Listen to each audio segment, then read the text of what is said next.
चाहे एजेंट ने दायरे के अंदर रहकर काम किया है, चाहे दायरे के बाहर जाके काम किया है, माइनर एजेंट के हर काम के लिए प्रिंसिपल ही रिस्पॉन्सिबल होगा। वो एजेंट की गांठी या गर्दन कभी नहीं पकड़ पाएगा। ठीक है, इसलिए माइनर एजेंट को बहुत ध्यान से अपॉइंट करना। क्या ये बात समझ में आ गई? माइनर एजेंट के हर काम के लिए प्रिंसिपल ही रेस्पॉन्सिबल है। अब यहाँ पर मैं सिंपली चाइल्ड रख दे रहा हूँ और यहाँ पर पेरेंट्स रख दे रहा हूँ, तो सर केवल एक टाइम पे चाइल्ड के काम के लिए पेरेंट्स रिस्पॉन्सिबल बनाए जा सकते हैं जब प्रिंसिपल एजेंट रिलेशनशिप है उनके बीच में। सर ये समझ में आया क्या? बोलिए हाँ या ना। हाँ सर। ठीक है, चलिए एक और बात, अब just opposite situation. Sir principal जो है वो तो हो गया माइनर, और एजेंट जो है वो हो गया मेजर। कितनी विचित्र स्थिति हो गई। छोटे बच्चे को रिप्रेजेंट कर रहे हो, क्या छोटे बच्चे हो क्या? ठीक है, उसको रिप्रेजेंट करने के लिए एक मेजर भाई साहब ने एजेंट बनना स्वीकार कर लिया माइनर प्रिंसिपल का। अरे बाप रे। सर बात समझने की कोशिश करना, माइनर तो वैसे भी इनकम्पिटेंट टू कॉन्ट्रैक्ट होते हैं। अब यहाँ पर थोड़ी सी प्रॉब्लम हो जाएगी। माइनर तो वैसे भी इनकम्पिटेंट टू कॉन्ट्रैक्ट होते हैं। ठीक है, तो सर मिस्टर एक्स प्राइमरीली अब किसकी गर्दन पकड़ेगा? एजेंट की पकड़ेगा, क्योंकि इसी की पकड़ सकता है, ये तो हाथ से बाहर है। बात समझ में आई? इसलिए किसी माइनर का एजेंट बनने का सोच रहे हो ना एज अ मेजर, तो भैया बहुत सोच समझ के काम करना। बहुत हद से ज्यादा वो माइनर आपके गले में तकलीफ ला सकता है। ठीक है, और ऐसा कभी नहीं होगा कि प्रिंसिपल भी माइनर हो और एजेंट भी माइनर हो, ये तो फिर बच्चों वाला खेल हो जाएगा जिसकी कोई इंपॉर्टेंस नहीं रहेगी। इसलिए उस तरफ ध्यान भी मत देना। सारे कॉम्बिनेशन कॉम्बिनेशन आपको बताने की कोशिश की है, इतनी ज्यादा डेप्थ में आएगा नहीं। जहां तक आपके आएगा वो ये है कि ये मेजर, ये माइनर। ठीक है, आपको ज्यादातर इसी एंगल के अंदर अंदर देखना रहेगा बस। चलिए आगे चलते हैं अपन। क्या minor can minor become a partner in a partnership firm? तो आपको मैंने आपको बहुत खूबसूरती से पहले भी बोला हुआ है कि सर आपको डिप्लोमेटिकली आंसर देना है, यस और नो में देने की बजाय डिप्लोमेटिकली आंसर देना है। पार्टनरशिप इज एन एग्रीमेंट और a contract between the partners, and minors agreement made by minors are void ab initio या minors are incompetent to make a contract। तो ये दो बातें लिख दी अपन ने।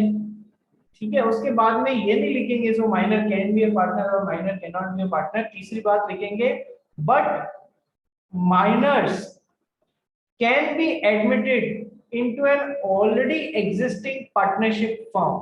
जरूरी बात क्या है? और पहले से कोई एग्जिस्टिंग पार्टनरशिप फर्म है उसमें बाद में ले जाके माइनर को जोड़ा जा सकता है, that too only for profits, केवल प्रॉफिट्स के लिए।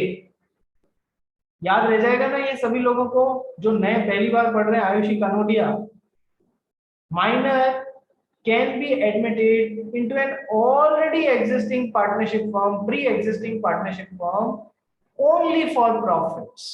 कनोडिया याद रह जाएगा? Yes sir. क्या याद रखना इसको, एग्जाम में आता है ना ये विषय, शायद इस बार आ चुका है। Can minor B admitted into a partnership firm?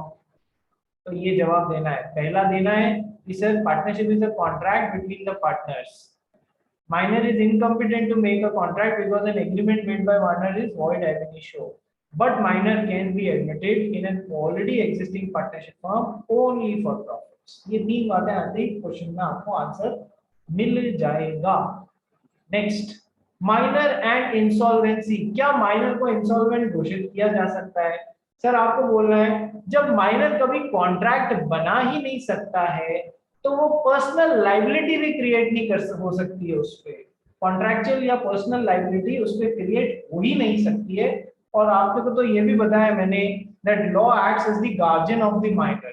सो जब माइनर कॉन्ट्रैक्ट बना ही नहीं सकता, माइनर पे देयरफॉर पर्सनल लाइबिलिटी वो आ ही नहीं सकती, therefore he can not be declared as an insolvent.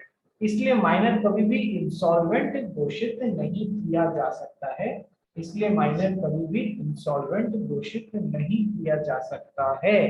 ठीक है, so minor can never be declared as insolvent. ठीक है, now no specific performance against minors. देखो स्पेसिफिक परफॉर्मेंस का केस क्या होता है, एक्स ने और वाई ने कोई एग्रीमेंट बनाया, ठीक है, अब वाई जो है मतलब एक्स ने एग्रीमेंट तोड़ दिया, वो परफॉर्मेंस दे ही नहीं रहा है, वो अपना अपना एग्रीमेंट पूरा कर ही नहीं रहा है। तो एक तो होता है, कुछ एग्रीमेंट्स ऐसे होते हैं जिसमें वाई ने वो काम मार्केट में किसी और से करा लिया, और यदि ज्यादा पैसा लगा है, यहाँ काम 10,000 में तय हुआ था, उसी काम के फिर मार्केट में 12,000 में कराना पड़ा, तो 2,000 रुपए का डैमेज हुआ। वो वाई ने कहा एक्स से, भैया तूने काम नहीं किया, तू वसूल, तेरे से वसूलूंगा। एक्स ने कहा ठीक है मैं दे देता हूँ। तो यहाँ पर क्या हुआ, ये डैमेजेस वसूलने के लिए केस फाइल हुआ। ठीक है, 2,000 रुपए का मार्केट में सब्स्टिट्यूट था, हमने वहां से ले लिया। लेकिन कुछ सिचुएशंस ऐसी होती हैं जहां पर मार्केट में कभी कोई सब्स्टिट्यूट अवेलेबल नहीं होता है, वहां पर आपको मिस्टर एक्स को ही बोलना पड़ता है कि आप परफॉर्म कीजिए। ठीक है, तो अब हम क्या, किस लिए केस ठोका हमने मिस्टर एक्स पे, कि तू परफॉर्म कर, सूट फॉर स्पेसिफिक परफॉर्मेंस, कि आपने जो कॉन्ट्रैक्ट में वादा किया है हम स्पेसिफिकली उसको आपसे परफॉर्म करवाएंगे। ठीक है, कोर्ट से बोला इससे परफॉर्म करवाइए, इसने जो वादा किया है। ठीक है, तो ये सब कहाँ आएंगे, जब हम damages for breach of contract वाला चैप्टर पढ़ेंगे ना, ये सारी डिटेल्स वहां पर आएंगी। अभी जितना जरूरी था उतना मैंने आपको बता दिया, सूट फॉर स्पेसिफिक परफॉर्मेंस, यानी कि सामने वाले से हम डैमेजेस नहीं, हम उससे परफॉर्मेंस लेने के लिए कोर्ट में केस फाइल कर रहे हैं।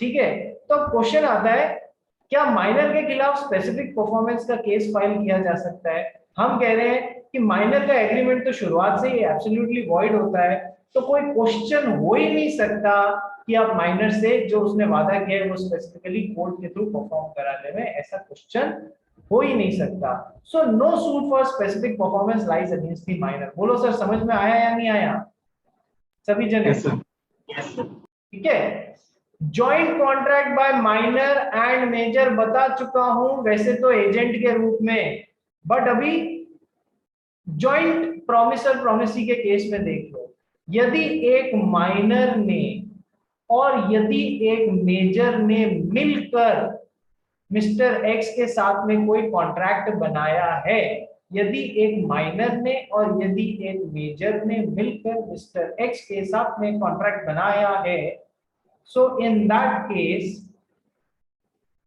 प्राइमरी रेस्पॉन्सिबिलिटी किसकी होगी रे, बताओ? प्राइमरी रेस्पॉन्सिबल कौन होगा? प्राइमरीली मेजर आदमी को पकड़ा जाएगा। मैं तो कहा यहाँ तो जॉइंट प्रोमिसर्स हैं यार, मिलके वादा किया है। ये जॉइंट प्रोमिसर्स नहीं भी होते और यदि एजेंट मेजर होता और प्रिंसिपल माइनर होता तो भी आप मेजर एजेंट का गला पकड़ सकते हो। ठीक है, यहां तक भी बता दिया था मैंने आपको, तो ये तो छोटा सा पॉइंट है। If in case a joint contract is done by minor and major with Mr. X, so in such a case adult will primarily be liable on the contract and not the minor। ठीक है, जो major person है ना, adult का मतलब जो major person है ना, he will be primarily be liable on the contract and not the minor। ठीक है, एग्जांपल बहुत सिंपल सा है, सेम ही बात बता रहा है। Now surety for a minor, surety का मतलब होता है गारंटर, गारंटर। ठीक है, अब देखो बहुत सिंपल सी बात है, पता नहीं कई बार मेरे दिमाग से भी इतनी सी बात छूट जाती है। तो गारंटर देखो, मिस्टर एक्स हैं, 25 साल के हैं, बैंक से लोन लेना चाहते हैं। बैंक ने बोला चलो हम आपको 5 लाख रुपए का लोन दे देंगे, आपको वर्किंग कैपिटल के लिए जरूरत है, आपके बिजनेस के लिए हम दे देंगे, लेकिन कोई गारंटर लाओ, कोई श्योरिटी लाओ, GOAR गारंटर या श्योरिटी लाओ, जो आप यदि पे नहीं कर पाए तो वो गारंटर या श्योरिटी आपके फेल हो जाने की सूरत में फिर गारंटर का नंबर लगेगा जिसने हमें गारंटी दी है, वो पे करेगा। यानी प्राइमरी रेस्पॉन्सिबिलिटी मिस्टर एक्स की, सेकेंडरी रेस्पॉन्सिबिलिटी होती है गारंटर की। ठीक है सर, बहुत सिंपल सा कंसेप्ट है। अब देखो किस टाइम प्राइमरी रेस्पॉन्सिबल होगी मिस्टर एक्स की, जब मिस्टर एक्स बिल्कुल कॉम्पिटेंट टू कॉन्ट्रैक्ट है, तो प्राइमरी रेस्पॉन्सिबिलिटी इनकी, सेकेंडरी रेस्पॉन्सिबिलिटी गारंटर की। लेकिन यदि कुछ ऐसा ट्रांजैक्शन चल रहा है जहां पर एक मिस्टर, ये माइनर के लिए मिस्टर ए ने किसी मिस्टर वाई को श्योरिटी बन गए या गारंटर बन गए किसी चीज के लिए, माइनर के लिए ये 25 साल का आदमी गारंटर बन गया मिस्टर ए, तो अब प्राइमरी रेस्पॉन्सिबिलिटी इसकी होगी रे। ध्यान रखना, ध्यान रखना, ध्यान रखना। ठीक है, surety for a minor in a contract of guarantee when an adult और मेजर, एडल्ट की जगह आप वर्ड मेजर यूज लेना, वो ज्यादा अच्छा होता है। When a major person stands surety और guarantor for a minor, then the major is liable to third party as there is direct contract between surety and the third party। जैसे कि surety या गारंटर और third party के बीच में direct contract हो, वैसे रेस्पॉन्सिबल हो जाएगा। यानी प्राइमरीली आप उसको रेस्पॉन्सिबल बना सकते हो। क्यों भी हमें एक माइनर पर्सन के बिहाफ पे आपने गारंटी, तो हम आपका भी गर्दन पहले भी पकड़ सकते हैं। ये बात समझ में आ गई? पॉइंट नंबर 12 बोलो माया ना। ईशा वांगड़ समझ में आई रे? Yes sir. अमीश नायर कहाँ चला गया था भाई?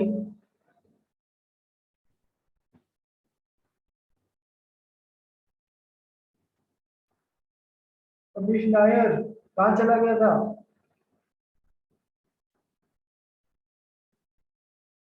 नायर साहब नाराज हो गए यार। चलो लास्ट के 3 पॉइंट्स बचे हैं, लास्ट के 3 पॉइंट्स बचे हैं। ठीक है, इसके बाद में क्वेश्चन समरी दी हुई है, क्वेश्चंस नहीं दिए हुए हैं।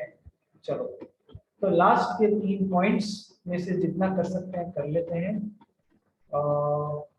Can minor be a share holder, ये पॉइंट मैं आपसे पहले ही डिस्कस कर चुका हूं। अपने को 2 तरीके से ध्यान रखना है, एक तो कॉन्ट्रैक्ट एक्ट के हिसाब से, एक कंपनीज एक्ट के हिसाब से।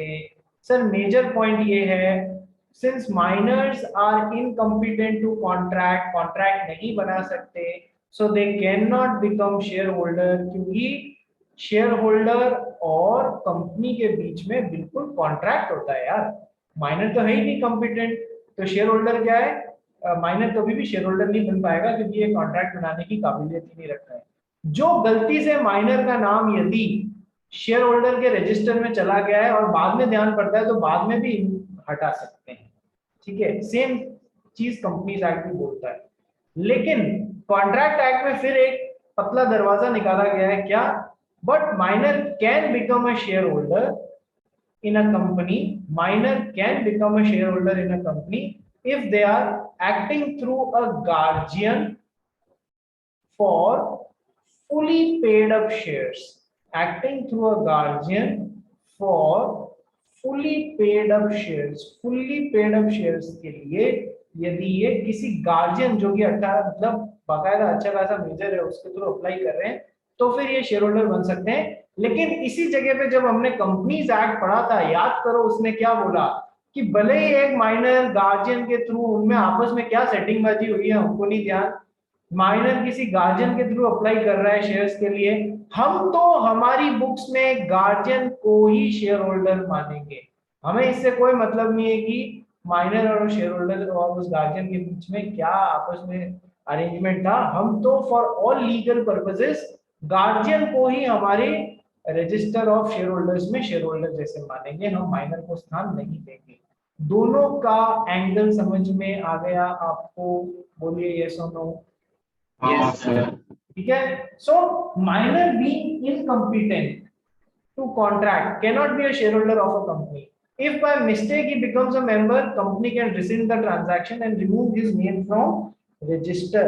ठीक है, गलती से आ गया है ना, वो उस ट्रांजैक्शन को खत्म करके उसका नाम रजिस्टर ऑफ मेंबर्स से हटा सकते हैं। पर कॉन्ट्रैक्ट एक्ट का नियम क्या है, मतलब कॉन्ट्रैक्ट एक्ट में चोर दरवाजा क्या है, बट अ माइनर में acting through his lawful guardian become a shareholder by transfer or transmission of fully paid up shares to him. देखो लॉफुल गार्जियन के थ्रू, ठीक है, वो फिर भी शेयर्स होल्ड कर सकता है, फुल्ली पेड अप शेयर्स होने चाहिए, एक तो ये बात याद रखना, ठीक है। दूसरा, लेकिन साथ में कंपनीज एक्ट क्या बोलता है वो भी मेंशन कर देना भैया, तो पूरे नंबर मिलेंगे तुमको, कोई माई का लाल तुम्हारा नंबर नहीं काट पाएगा, ठीक है। But companies act for all legal purposes minor के जो गार्जियन है उसी को अपना अपने books of member of register में मेंबर मानेगा, उसको माइनर से कोई मतलब ही नहीं है, ठीक है सर।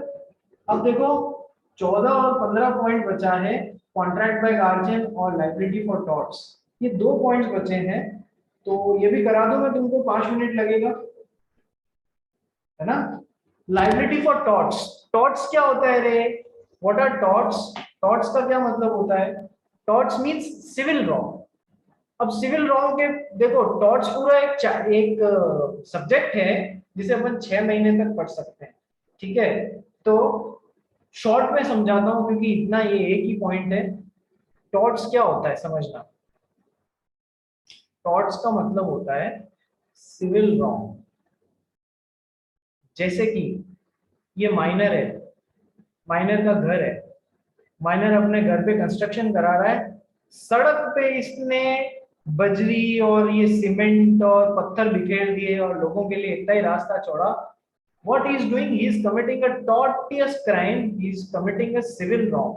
तो क्या इसके लिए माइनर को रिस्पॉन्सिबल बनाया जा सकता है? हाँ सर, बनाया जा सकता है। ये माइनर का घर है, बीच में देवांश का घर है, नहीं ये माइनर देवांश का घर है, ठीक है, बीच में जीत पटेल का घर है और ये देवांश की गर्लफ्रेंड का घर है। तो जीत पटेल क्या बन गया भाई, जल्दी बताओ, जीत पटेल क्या बन गया तू? थर्ड व्हील, क्या थर्ड व्हील, जीत पटेल बन गया कबाब में हड्डी, ठीक है। अब देवांश यूं है ना, घर का दरवाजा खोल के यहां से रास्ते रास्ते से अपनी गर्लफ्रेंड से मिलने यदि जाए तो पूरी कॉलोनी वालों को, आसपास वालों को, सबको पता पड़ेगा ना कि एक बंदा यहाँ से निकल के इस घर में गया, ये हर दूसरे दिन यहाँ से निकल के यहाँ जाता है, ठीक है। तो जीत पटेल क्या करता है, नहीं देवांश क्या करता है, ये क्या करता है, सबसे पहले जीत के घर पे छत से कूदता है, फिर इसकी छत से चुपचाप यहां पर चला जाता है, ठीक है। यानी कि ये क्या कर रहा है, ट्रेसपासिंग कर रहा है। ट्रेसपासिंग मतलब समझते हो, do you understand the meaning of the word trespassing? Yes sir. ठीक है, तो देवांश क्या कर रहा है, जीत के घर में ट्रेसपासिंग कर रहा है, which is a sort of civil wrong, ये एक तरीके का सिविल रॉन्ग है। क्या इसके लिए देवांश को टॉर्ट के लिए रिस्पॉन्सिबल बनाया जा सकता है? हाँ सर, बनाया जा सकता है, ठीक है। So tort means civil wrong. Can minors be made responsible for civil wrong? Yes sir, minors can be held responsible for civil wrong. Although minor cannot be held responsible for any contractual obligations, क्योंकि minor contract बना ही नहीं सकते, but they can be held responsible for any civil wrong. Minor को किसी ने कोई घोड़ा दिया था चेक करने के लिए, चलाने के लिए, माइनर को मना किया था कि इसको दौड़ाना मत रे, ये मर जाएगा, इसकी तबीयत खराब हो जाएगी, पर माइनर तो माइनर ही होता है, उसने घोड़ा दौड़ा दिया, ठीक है, उसने क्या किया, एक तरीके का टॉर्ट किया है, तो उसके लिए उसको रिस्पॉन्सिबल बनाया जा सकता है। टॉर्ट में इतना ही ध्यान रखो, टॉर्ट क्या होता है, civil wrong. Can minor be held responsible for torts? Yes, minor can be held responsible for civil wrong, that is minor is responsible for torts. Next and last point, contract by guardians, how far enforceable? देखो guardian जो है minor के, वो minor के लिए guardian किसी से contract बना रहे हैं, ये कितनी तौर तक, किस हद तक एनफोर्सेबल है, इन 3 पॉइंट्स को पढ़ना पड़ेगा अपने को। पढ़ना चालू कर भाई शैली।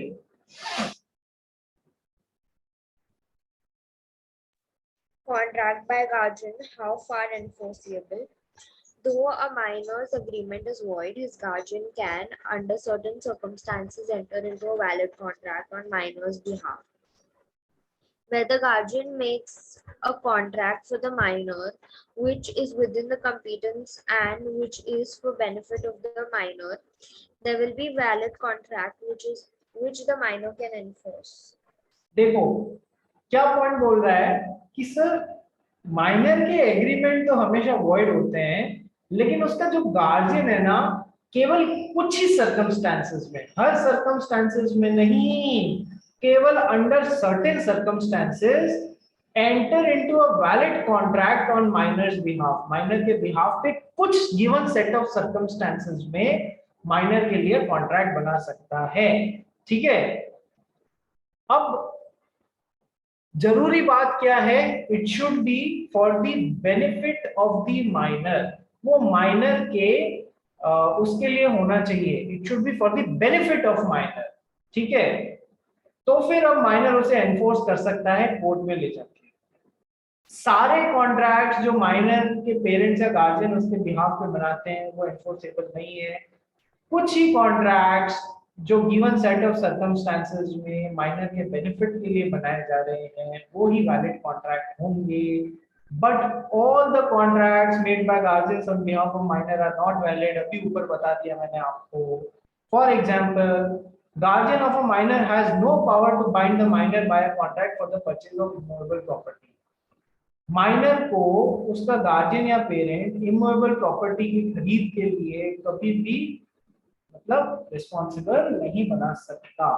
ठीक है, but a contract entered into by a certified guardian who has been appointed by court of a minor, मतलब certified guardian of a minor जिसे कोर्ट ने अपॉइंट किया है, with the sanction of the court, court के sanction से, court की permission से for the sale of minor's property may be enforced by either party to the contract। क्या हुआ, माइनर के मान लो पेरेंट्स मर गए, इधर करते हैं, माइनर के जो पेरेंट्स हैं उनकी डेथ हो गई, पेरेंट्स की प्रॉपर्टी किसको मिली है, माइनर को मिली। अब माइनर के खाने पीने के लाले पड़ रहे हैं, माइनर का एक सर्टिफाइड गार्जियन है, ठीक है, जिसे कोर्ट ने अपॉइंट किया है, तो वो कहेगा देखो माइनर को अच्छी परवरिश देनी है, पैसा चाहिए, अच्छे स्कूल में एजुकेशन देनी है, विदेश भेजना है फर्दर पढ़ाई के लिए, ठीक है, इस सब के लिए पैसा लगेगा, माइनर के पास में प्रॉपर्टी है, तो क्यों नहीं हम इसके उज्जवल भविष्य के लिए काम करें। तो माइनर को इस सर्टिफाइड गार्जियन को कोर्ट ने इस बाबत परमिशन दे दी, तो उस गार्जियन ने माइनर की प्रॉपर्टी मिस्टर एक्स को बेच दी। लेकिन हम ये किसके लिए कर रहे हैं, देखो under certain set given set of circumstances ही कर रहे हैं कि माइनर के पेरेंट्स मर गए, सर्टिफाइड गार्जियन ही कर सकता है, बाय परमिशन फ्रॉम कोर्ट ही ये सब हो सकता है कि वो प्रॉपर्टी माइनर की बेच रहे हैं। ठीक है, ये उसके बेनिफिट के लिए तो कर रहे हैं यार, साफ साफ दिख रहा है। तो ये सब जैसे कुछ इंस्टेंसेस पे गार्जियन जो है वो बिल्कुल माइनर के बेनिफिट के लिए उसके बिहाफ पे कॉन्ट्रैक्ट बना सकते हैं, हर बार नहीं बना सकते, मर्जी है जैसा नहीं बना सकते। इसी के साथ में हमने माइनर वाले पॉइंट भी खत्म कर लिए और इसी के साथ में आपका चैप्टर पूरा खत्म हो गया है। मैं एक काम करूंगा, मैं देखता हूँ मेरा क्वेश्चन बैंक स्पेसिफिकली इसके लिए क्वेश्चंस होंगे तो मैं आपको भेज दूंगा। कैपेसिटी टू कॉन्ट्रैक्ट वाला पार्ट पूरा हो गया है। कल से फ्री कंसेंट, लॉफुल ऑब्जेक्ट और वॉइड एग्रीमेंट्स वाले पार्ट मतलब में से एक कोई भी नया चालू कर देंगे। और यदि क्वेश्चन बैंक है तो वो मैं आपको भेजूंगा, वो आप सॉल्व करके ही आएंगे नेक्स्ट क्लास में। नेक्स्ट क्लास होगी आपकी मंडे को, ठीक है, कल आपको छुट्टी दी जा रही है। ठीक है भाई, इज दैट फाइन? Yes.